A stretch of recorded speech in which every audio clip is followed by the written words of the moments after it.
बाकी सब भंगार है, अजित दादा अंगार है, बाकी सब भंगार है, एकाच वादा, अजित दादा, एकाच वादा, अजित दादा। आमच्या नेत्याला जर इथं पुढे कुणी जर काळं कापड लावायचे ठरवलं गप्प बसणार नाही। बारामती फिरून जाणार, बारामती कुठं फिरून जाणार त्याला।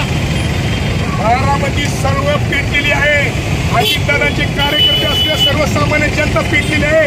हा जेवरे नालायक माणूस आहे आणि ही त्याची विकृत बुद्धी या अशा घटनेला वापरलेली आहे। त्या घटनेचा बारामतीकर म्हणून आम्ही निषेध करतो। जोपर्यंत हा जेवरे दादांच्या फोटोची उन्नती मागत नाही तोपर्यंत त्याला बारामतीत पाय ठेवू देणार नाही। एकाच वादा, एकाच वादा, एकाच वादा, 10 मिनिटं लागणार नाही। परत जर अजितदादांच्या फोटोला कापड लावलं तर 10 मिनिटं लागणार नाही। 10 मिनिटं पूर्ण बाहेर काढायला बारामतीकरांनी ठरवलंय, पोलिसांच्या वाटत जायचं नाही। बारामतीकरांनी ठरवलंय त्या जेवढ्यांनी काळे कापड टाकलं ना अजितदादांचा दूध अभिषेक करणार आम्ही आणि त्या जेवढ्याचा काळे शेण टाकून त्याचा अभिषेक करू आम्ही। त्या जेवढ्याचा काळे शेण टाकून